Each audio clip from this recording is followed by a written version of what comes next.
Go get final box.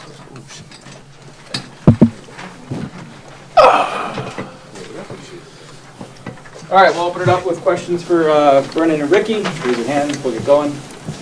Marcus, you want to start us off? Yeah, Ricky, you seem to be flying a lot of dunks and finishes, but you're also so active on the board today, either grabbing rebounds or keeping it alive. Just how did you feel coming off your first loss and coming back here? We all knew we just had to regroup and just get this win out tonight. You know, follow Coach Caputo's plan and just execute. It was a team effort today. More than half the team's points came from inside the paint tonight. Given that they were a smaller team, was getting good looks inside, something you guys talked about ahead of time? Definitely, even more than that, just getting the ball into the paint in general. The way they play defense, they put a lot of pressure. So if you get inside, it's they're gonna break down on some places. So that was definitely a big point of emphasis, just getting in the paint. Okay. Yeah, you guys were forcing UMES to take a ton of contested, like late shot clock shots for much of the game. There, can you guys comment on your defensive approach coming into it, and if there were any adjustments made at all throughout the game? As far as adjustments, I would say we kind of went back and forth from the zone and the man, and I think that helped a lot. Also, we just knew we had to play solid. That was kind of the plan. Don't go for too many steals. If we just play solid, they'll take the shots we want them to take, and that's what we saw happen. Yeah, they pressed you guys for most of the game tonight. And gave you guys some trouble toward the end there. Was that something you guys prepped for ahead of time and went into the game looking to attack?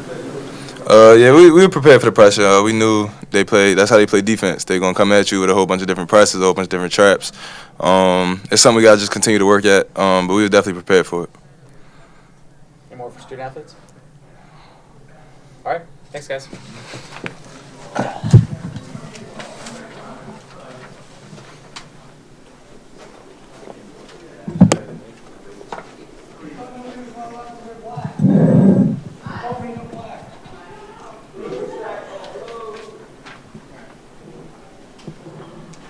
How we doing?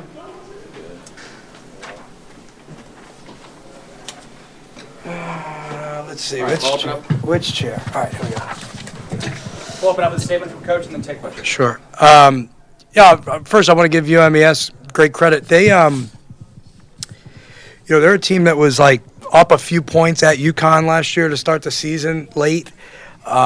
Beat Fordham last year, who obviously had a good season in the Atlantic 10. And then a buzzer beater to lose at St. Joe's early in the year. So, we told our guys, hey, they're going to come in with a vigor. And they were top 10 in the country in turning people over last year. And obviously, they start the game with, we told our guys that, obviously. And yet, they really, sort of punched us in the mouth early with it. And I thought, for the most part, we responded pretty well late in the game. I thought we could have obviously taken care of the ball better, and we got to look at the press break a little bit and see why not. But I had some funky lineups in too with the foul trouble, and I would also say I was really, really happy that Kwanzi attempted to take that charge late in the game. Questions?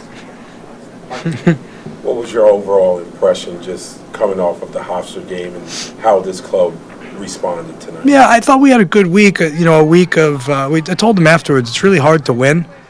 Winning is very, very difficult at any game, any level.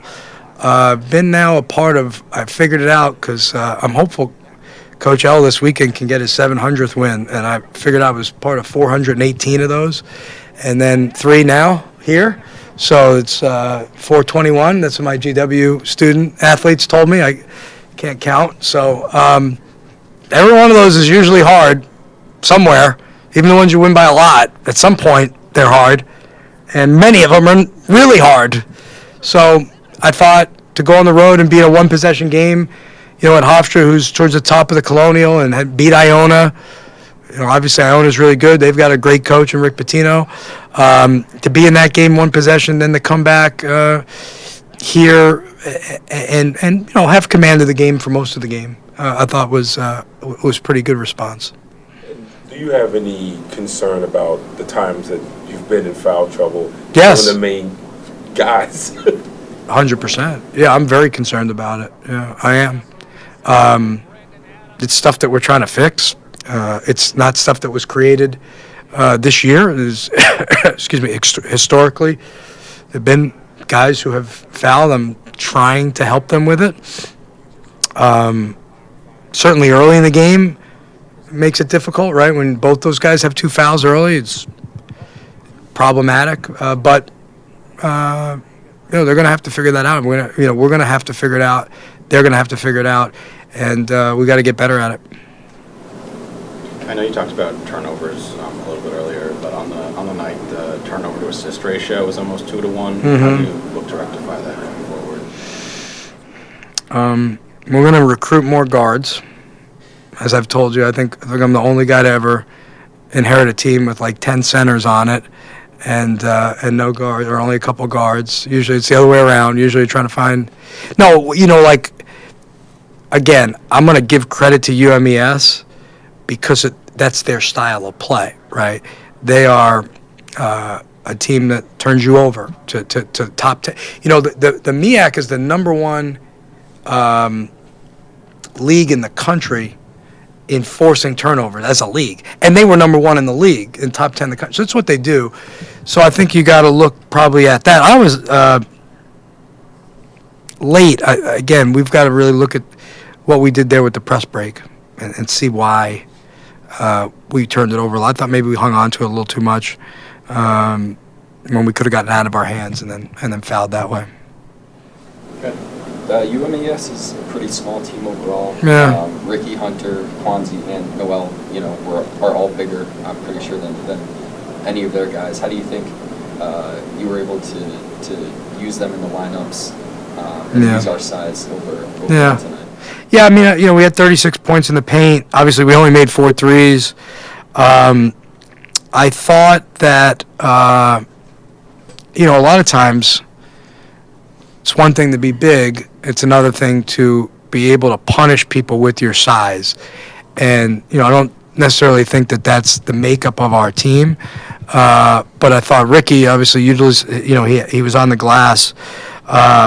We did have, again, 36 points in the paint, which is probably a pretty good night for us. We're normally a team that's going to shoot the 3 a little bit better than we did tonight. Even if we make, 2 more, that balances out a little bit better. But I also felt like in the first half there were some chippies that we missed. We're right at the rim and just missed them. And again, you're going to have to watch. But I thought for the most part the ball was in the paint a good bit. You guys briefly went into a press in the second half a little bit and then came out of it pretty fast. Was that just to throw a new look at them? Was there something you saw there you didn't like? Well, we've been kind of in our zone, three-quarter court, soft pressing back to the zone. We're working to try to get a little bit better at it. Again, foul trouble tonight. Probably we brought it out a little bit early to bring Ricky back in the first half. Was effective against Hofstra for much of the second half. We're tinkering with it like a lot of teams are at the beginning of the year of sort of what your secondary defense is. Any other questions? Yeah, I just noticed Daniel Nixon didn't dress for tonight. Yeah, he had some sort of, I don't know, some sort of upper respiratory thing that, he's over now, but he's a little bit fatigued, hasn't practiced, so I think he'll be fine for going forward. Anybody else? What do you think of the cutouts of yourself in the student section? It's a lot of baldness. I wish I had hair. Maybe they'd have to extend the cutout a little bit. It's pretty oval shaped because of my baldness. So no, it's very nice. And the student section has been, again, I can't praise it. It's just been so impressive. I'm gonna miss them next week I hope some people are hanging around and maybe they've got they want to have Thanksgiving at my house and we can keep them around for some of these games. Those are two big home games. But it's really it's what can make this special here as we move forward, right?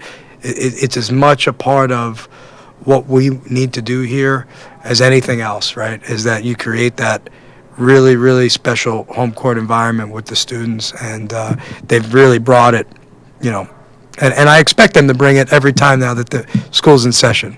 So, Thanks, everybody. thanks, guys.